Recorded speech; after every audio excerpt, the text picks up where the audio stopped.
안녕하세요. 그림으로 배우는 쿠버네티스를 진행하고 있는 조은입니다.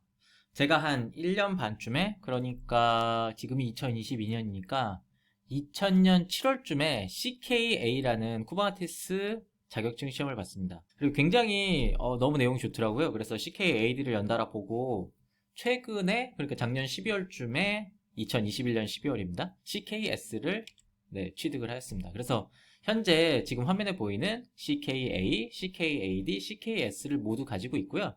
CKS는 CKA가 pre-requirement입니다. 그래서 제가 오늘 좀 얘기하고 싶은 내용이 좀 있어서 영상을 좀 찍게 됐는데요. 일단 저희가 배운 게 있다면 그걸 증명을 해야 된다는 단계가 있습니다. 사실 뭐 저희가 충분히 알고 있으면 뭐 인터뷰라든가 누군가 얘기할 때 충분히 증빙이 되지만 자격증이라는 요소도 때때로는 굉장히 유용하게 자신을 설명하지 않아도 저 사람이 저 정도의 능력을 가지고 있겠거니 하는 경우도 있고, 뭐 인터뷰 이전에 서류 통과나 이런 거에도 꽤 많은 영향을 미칩니다.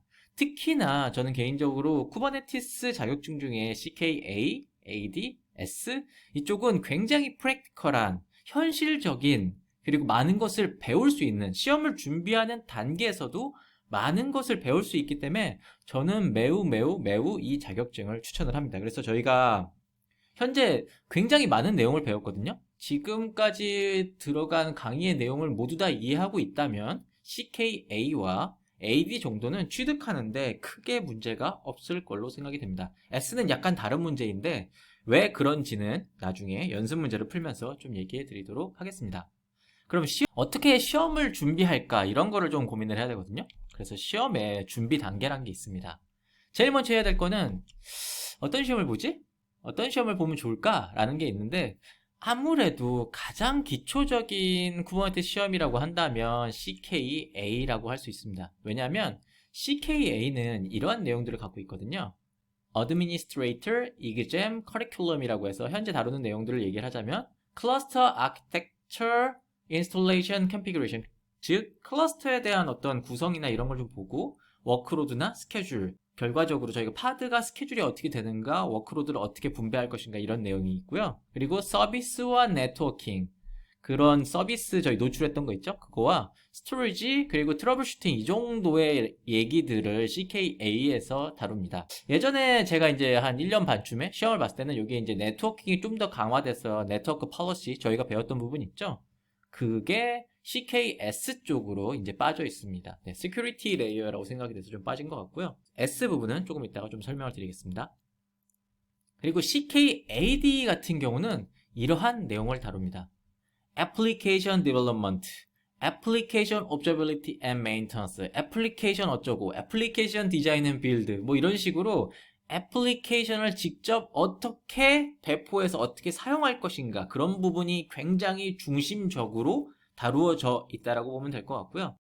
CKAD가 개인적으로는 세계 시험 중에서 가장 어려웠었습니다. 왜냐면 사실 저희가 랭귀지 베리어라고 그래서 저희가 영어가 모국어가 아니잖아요. 근데 시험에서 다뤄야 되는 내용은 굉장히 많이 있고 지문은 길고 시간은 적고 뭐 그래갖고 AD는 네이티브인 이제 웨스턴 분들도 시간이 너무 없었어, 시간이 부족했어, 이런 피드백이 가장 많을 정도로 AD는 지문도 길고 해야 되는 내용도 굉장히 많이 있습니다. 그러므로 배울 수 있는 점도 굉장히 많이 있다는 거죠. 그리고 마지막으로 CKS라는 시험이 있습니다.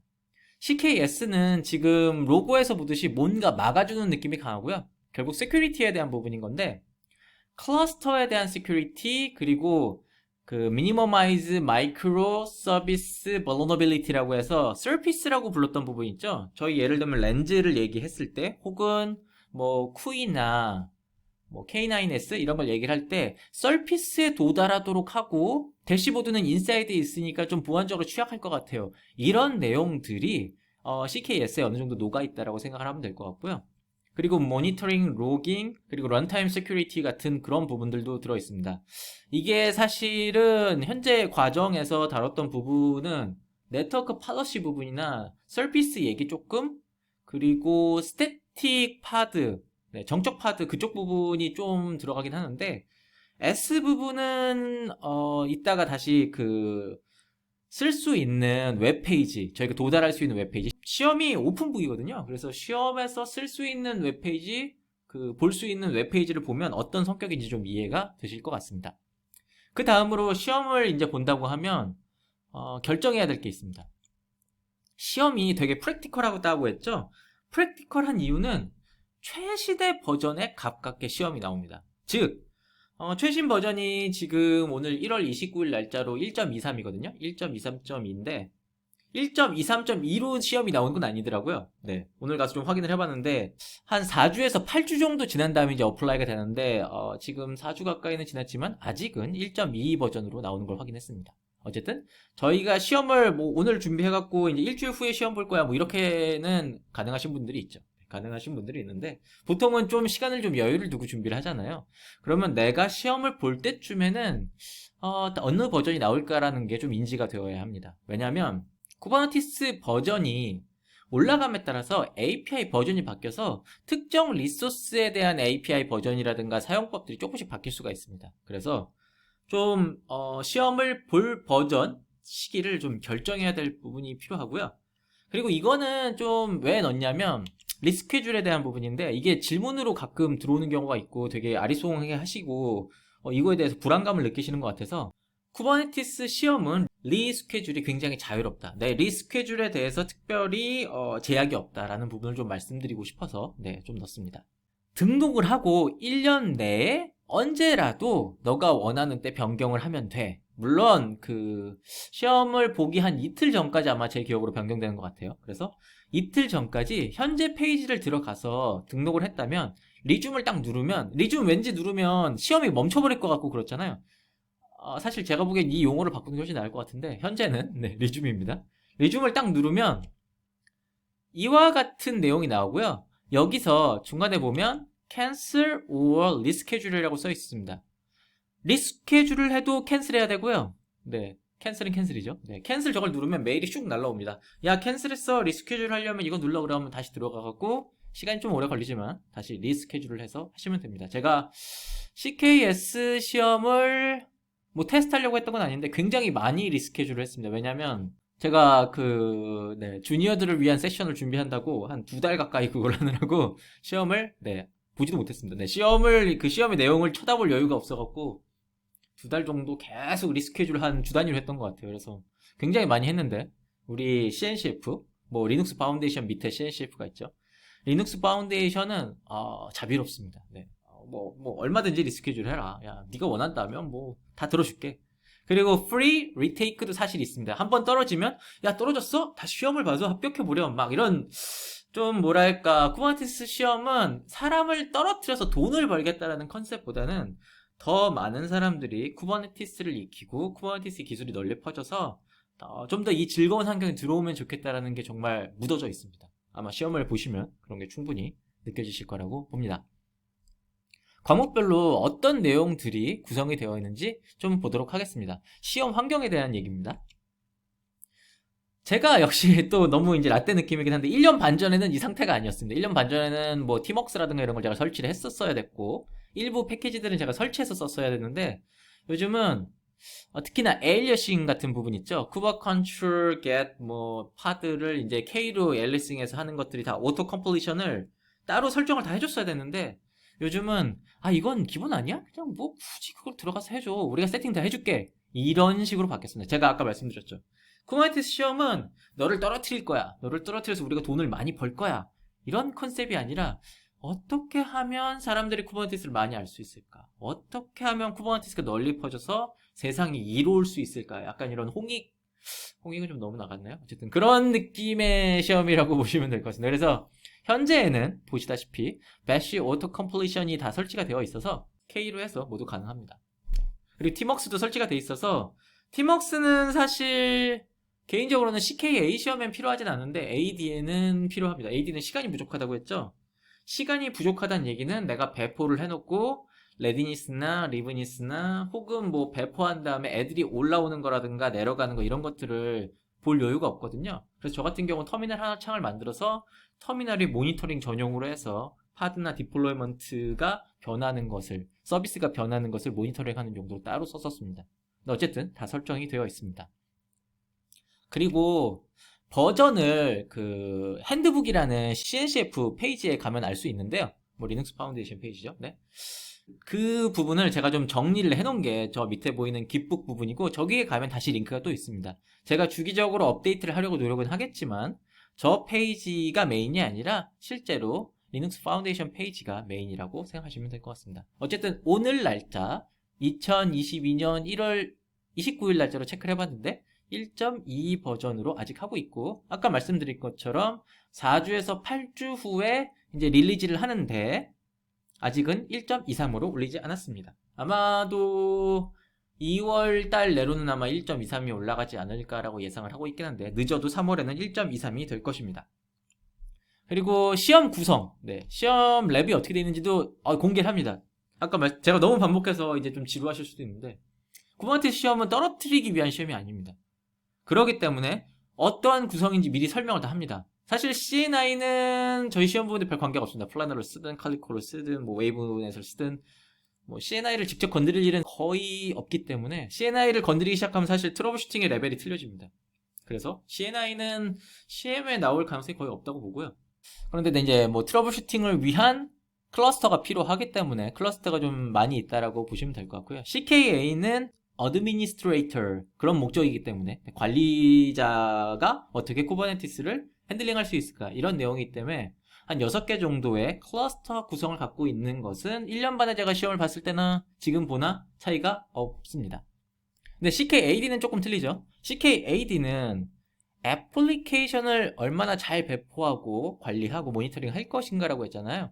그래서 클러스터 자체에 대한 내용은 별로 중요하지가 않습니다. 그러다 보니까 클러스터가 현재 보는 것처럼 한 4개밖에 없다, 이렇게 보시면 될 것 같고요. CKS는 진짜 다릅니다. CKS는 좀 성격이 다른 시험입니다. CKS는 네, 한 6개, 4개로 고정되어 있지 않습니다. 16개의 클러스터라고 알려져 있습니다. 시험을 보면 클러스터가 몇 개 있는지 세어볼 생각을 해봤는데, 네, 너무 많아갖고 저도 저번에 세어보진 않았는데 찾아보니까 16개라고 써있더라고요. 그 중요하지 않습니다. 어차피 컨텍스트가 위에 이제 컨텍스트 스위치를 할 수 있도록, 컨텍스트 스위치라는 것은 클러스터를 바꾸는 얘기를 하는 겁니다. 클러스터가 이제 컨텍스트니까요. 컨텍스트를 다른 걸 바꿀 수 있도록 왼쪽 상단에 이렇게 그냥 복사해갖고 붙여넣기 하면 컨텍스트가 바뀝니다. 그래서 어떤 클러스터의 이름을 갖고 있고 뭐 하는 건 사실 중요한 내용이 아닌데, CKS는 각각의 클러스터마다 고유의 뭐 웹훅이나 뭐 어드미니스트레이션이라든가 뭐 그런 것들을 다 해줘야 되는 경우가 많이 있기 때문에 클러스터가 굉장히 많이 필요합니다. 그래서 16개의 클러스터가 있다라고 얘기를 하고 있습니다. 시험의 성격을 알기 위해서 혹은 핸드북에서 나오는 내용이 이제 접속하는 페이지, 오픈북이라고 했잖아요. 접속 가능한 페이지가 지금 보는 것처럼 뭐 쿠버네티스 도큐먼트 외에 헬름 페이지도 나온다고 하는데, 실제로 CKA와 AD를 보면 쿠버네티스 공식 홈페이지에 있는 도큐먼트 외에는 볼 필요가 거의 없습니다. 네. 그리고 AD는 사실 도큐먼트로 볼 여유가 없습니다. 웬만하면 다 외워놓는 게 유리합니다. 외운다는 얘기는 어떤 얘기냐면, 다 외운다는 얘기는 아니고, 저희가 직접 치는 게 빠를 때와 외워서 치는 게 빠를 때가 있잖아요. 왜냐면 검색하는 시간이 있으니까. 그 검색하는 시간을 줄이기 위해서 외워서 치는 겁니다. 뭐 예를 들면은 볼륨, empty 디렉토리를 어떻게 설정하는가를 그냥 쭉 치는 게 빠를 때와 검색해서 붙여서 수정할 때가 빠를 때가 있잖아요. 그럴 때 검색이 빠르다면 검색을 하는 겁니다. AD는 그런 시험입니다. 그리고 드라이런은 필수입니다. 네, 드라이런, 그리고 아웃풋 야몰이라든가 뭐 등등등의 뭐 굉장히 빠르게 매니페스트를 뽑아낼 수 있는 것은 필수입니다. 필수. A는 필수라고 얘기하면 좀 애매한데 AD는 필수입니다. 필수. 그리고 뭐 사실 AD쯤 볼 때는 그게 익숙하지 않을 수가 없습니다. 그게 익숙하지 않으면 합격할 수도 없습니다. 사실. 그리고 AD는 좀 시간이 없습니다. 시간이 진짜 없는 시험입니다. 그리고 S는 성격이 좀 틀린데, S를 보면 딱 이런 내용이 나옵니다. 접속할 수 있는 페이지가 말이야, 쿠버네티스 도큐먼트랑 그 외에 트리비 도큐먼트, 그리고 sysdig, parquet, AppArmor 뭐 이런 식으로 이게 뭐지? 뭐 이런 생각이 드는 서드 파티에 대한 페이지를 접속할 수 있다라고 얘기를 합니다. 그래서 이게 사실 되게 생소해서 대체 시험이 어떻게 나온다는 거야? 뭐 하는 거야? 근데 제가 이제 각종 사이트를 다 돌아다니면서 시험이 어떤 스타일로 이런 페이지를 접속할 수 있게 한다는 거야? 라는 걸 찾아봤는데 네, 아무도 설명해 주지 않습니다. 뭐 그게 이제 NDA가 있을 수도 있고 한데 제 생각에 이것까지는 NDA가 아니거든요. 그래서 제가 그냥 얘기를 하자면 그 시험을 보는 이제 설명이 뒤에 가면은 UI가 공개가 되어 있거든요. 저는 공개된 내용만 얘기하는 겁니다. 제가 막 NDA를 어기고 막 익스포저 해갖고 네, 뭐 어떻게 뭐 하려는 게 아니라 UI는 공개가 되어 있는데 그 UI의 왼쪽에 이제 설명이 써져 있는데 거기 설명에 접속할 수 있는 페이지를 당연히 어디에 써다 놓습니다. 그래서 그게 클릭이 되거든요. 걔를 딱 클릭을 하면 이제 새로운 페이지가 열리는 게 아니라 그 페이지로 넘어갑니다. 그러면 그 시험 보는 UI에서 걔로 옮겨가면서 시험 보는 UI 자체가 그 멈추는 상태가 돼버리고 그러면 그 페이지에서 확인을 하고 돌아와갖고 다시 시험을 띄우고 해야 되잖아요. 그러면 그 시간이 날아가잖아요. 그래서 제가 걔를 컨트롤하고 이제 그 URL을 누르면 새로운 페이지가 뜨잖아요. 그래서 새로운 페이지를 띄웠더니 시험 감독관, 프락터라고 부르거든요. 시험 감독관이 야야야야야 탭 하나만 띄우라니까 막 그러고 막 팝업 뜨고 막 뭐라고 하더라고요. 그래서 그래 알았어 내릴게 라고 하고 내렸는데 솔직히 이해가 좀 안 되긴 합니다. 왜냐면 저 페이지라는 거를 이게 무슨 얘기냐면 그 새로운 페이지를 띄웠다는 얘기는 시험 보는 내용 그리고 쿠버네티스 공식 도큐멘트 그리고 뭐 트랩이라든가 아니면 시스틱이라든가 8코 페이지를 띄워서 총 2개의 탭이 떠진 건 맞습니다. 근데 쿠버네티스 공식 도큐멘트는 이제 자주 봐야 되니까 띄워놔야 되는 거고 새로운 게 떠야 이제 뭐 트립이나 뭐 팔코나 등등등을 볼 텐데 새로운 걸 또 띄울 수는 없다는 거예요. 탭 하나만 하라고. 그러면은 쿠버네티스 공식 도큐멘트를 뭐 내리고 해야 되는데 그럼 또 시간 가잖아요. 그래서 조금 아이러니합니다. 조금 아이러니한 것 같아요. 조금 아이러니합니다. 그래서 그 부분을 조금 유념하시고 뭐 그렇다고 프락터가 야 하나 더 띄웠으니까 넌 페일 너 이제 그럼 집에 가 뭐 이렇게 하진 않는데 그 탭을 2개 띄우는 걸 굉장히 싫어합니다. 프락터가. 네, 그래서 CKS는 다른 페이지를 참고할 만큼 에코에 대해서 난리지가 있어야 된다 라는 부분을 좀 다른 성격이라는 걸 알아야 될 것 같고요. 시험 구성 이제 UI 얘기를 해야 될 것 같아요. UI가 공개가 되어 있습니다. 얘기했던 것처럼 이러한 형태의 UI입니다. 제가 이제 한 1년 반쯤 했을 때는 UI가 이런 식으로 공개가 안 되어 있어서 제가 뭐 대충 그려갖고 설명을 했었는데 지금은 이렇게 공개가 되어 있더라고요. 그래서 이와 거의 유사한 형태로 되어 있습니다. 그래갖고 오른쪽에는 이제 시험 볼 수 있는 막 터미널 창이 떠갖고 막 이것저것 명령어 치고 막 컨텍스트 스위치 해갖고 막 뭔가 시험을 보고 왼쪽에는 시험 문제에 대한 정보 그리고 시험 문제를 직접 카피해서 오른쪽에다가 넣을 수 있습니다. 그래서 카피 앤 페이스트 하는 게 굉장히 유리하고요.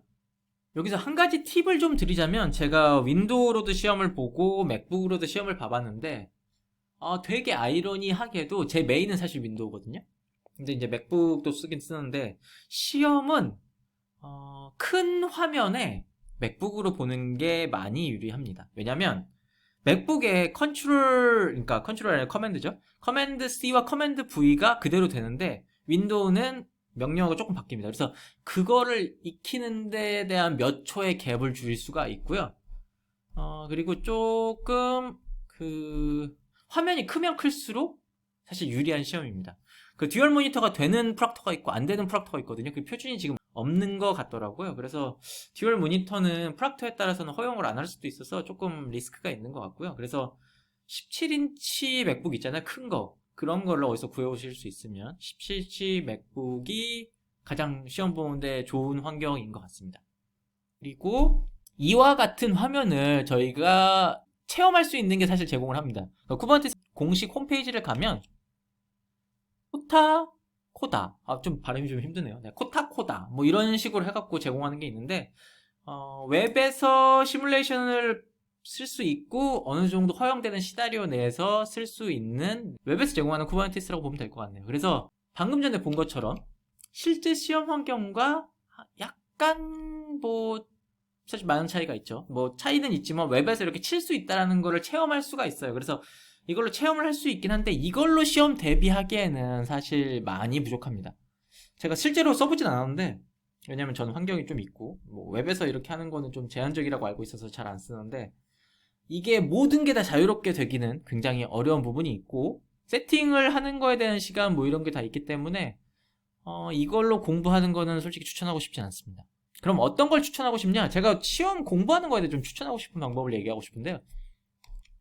일단 지금 X에 K8S 멀티 컨테스트에 들어가면 이러한 베이그런트 파일이 있습니다. 그래서 이 베이그런트 파일을 올리면 이와 같이 나오고요. 그리고 얘에 대해서 그 10ckcon이라는 애를 들어가면 네, 지금 이와 같이 뭐 노드를 볼 수가 있고, 여기서 컨텍스트를 바꿔가면서 하면은 WK8S라든가 BK8S 그리고 HK8S 네, 이런 것들을 바꿔가면서 쓸 수가 있습니다.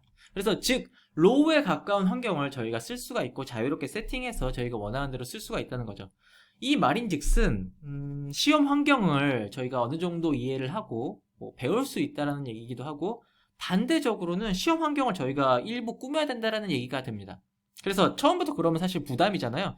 그래갖고 사실 이 지금 제가 강의라고 해야 될지 뭐 세션이라고 해야 될지 세미나라고 해야 될지 이거를 지금 녹화하고 있는 이유가 이 이유인데, 이게 부족하기 때문에 유데미에 있는 인도분 강의를 수강을 해서, 사실 그 강의를 듣고자 하는 목적이 아니라 랩을 얻으려고 그 강의를 듣는 분들이 많은 걸로 알고 있습니다.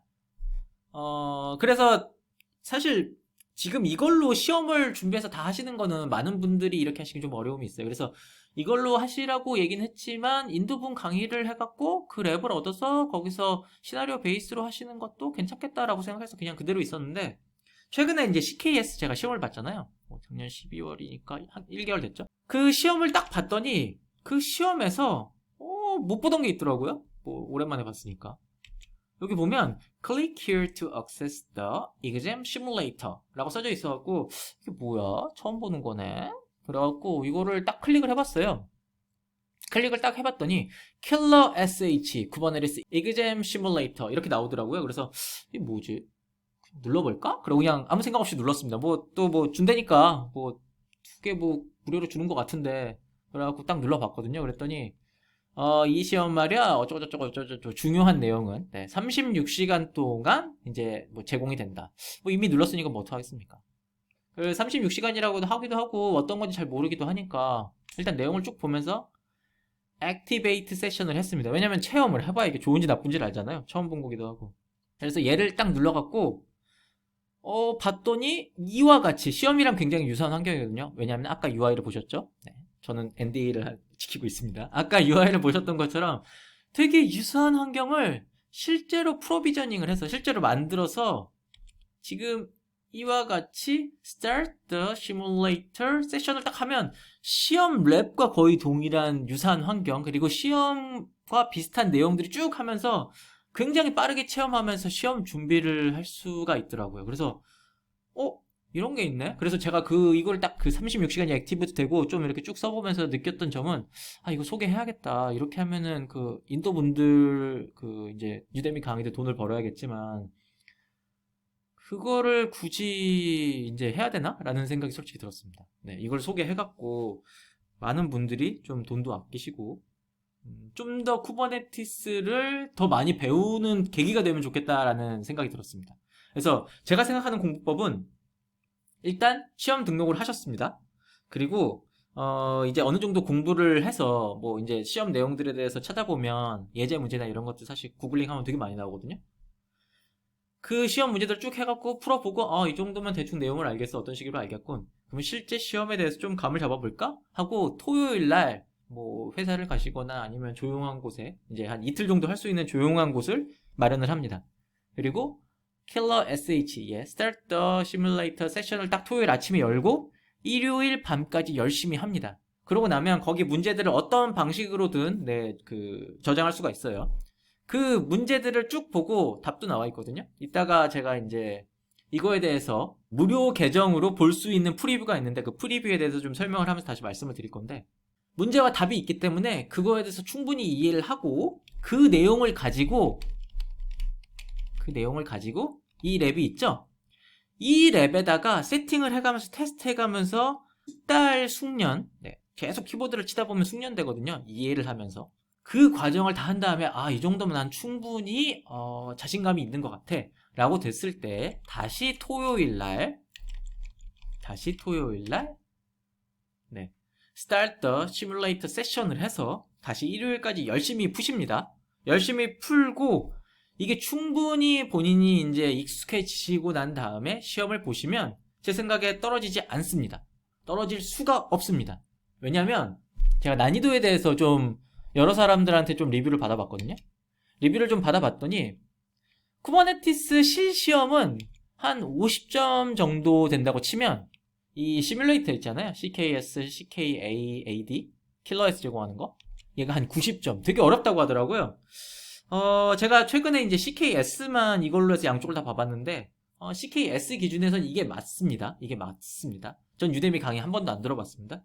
근데 유데미 강의를 들어보신 분들의 얘기는 한 얘가 15점 정도 된다고 합니다. 즉 유데미 강의로만 충분히 익숙하시면 CKA 시험을 합격하시는데 AD나 S도 마찬가지입니다. 약간 부족함이 있을 수도 있다. 불안하다. 라는 관점이 1이 있고요. 제 생각에는 쿠버네티스 시험은 A나 AD나 S는 굉장히 프랙티컬하다고 했죠. 자격증을 취득하는 건 좋은 일입니다. 근데 자격증을 통해서 본인이 배운 게 별로 없거나 거기서 얻는 게 오직 그 자격증 그 시트, 네, 종이, 뭐 프린트하면 PDF가 되겠죠. 네, PDF 이런 것만 되면 의미가 없습니다. 진짜 없습니다. 그거는 막말로 얘기해서 진짜 막말이 되는 것 같은데 시간 낭비입니다. 그렇게 얻는 게 무슨 의미가 있겠습니까? 시험을 봤는데 시험에 대해서 이해하는 건 없고 그냥 자격증만 있으면 네, 물론 업무를 하다 보면 자격증을 제출해야 되는 그런 시점이 있습니다. 그러면 뭐 승진을 위한 목적이라든가 아니면 뭐 과시적인 목적 기타 등등도 있겠죠. 하지만 내가 자격증을 취득하는 게 목적이라기보다 개인적인 바람으로는 특히 이 강의를 제 강의를 듣는 분들은 자격증을 취득을 하기 위해 공부하는 과정에서 많은 걸 배우셨으면 좋겠습니다. 그래서 아까와 같은 공부법을 추천을 드리고 킬러에 있는 내용들을 다 이해하시기를 저는 원합니다. 네, 바랍니다. 네, 원하긴 하는데 정말 바랍니다. 네, 그래야 킬러 문제 정말 괜찮거든요. 정말 물론 제 개인 관점입니다. 재밌습니다. 네. 킬러 문제들이 굉장히 난이도 있게 짜임새 있게 잘 만들어놔서 실제 CKS 시험을 봤을 때는 그냥 그런갑다 했는데 오히려 킬러 문제를 통해서 많은 것을 느꼈습니다. 뭐 배웠다라고 얘기할 수도 있는데 이런 관점으로 바라볼 수가 있구나 라는 것을 잘 배웠습니다. 그래서 저는 킬러 문제를 충분히 숙련되게 배우셔서 거기서 많은 것을 배우시는 것을 추천드리고 싶습니다. 그러면 킬러 문제를 한번 좀 보고 제가 연습 문제를 좀 풀면서 계속 진행하도록 하겠습니다.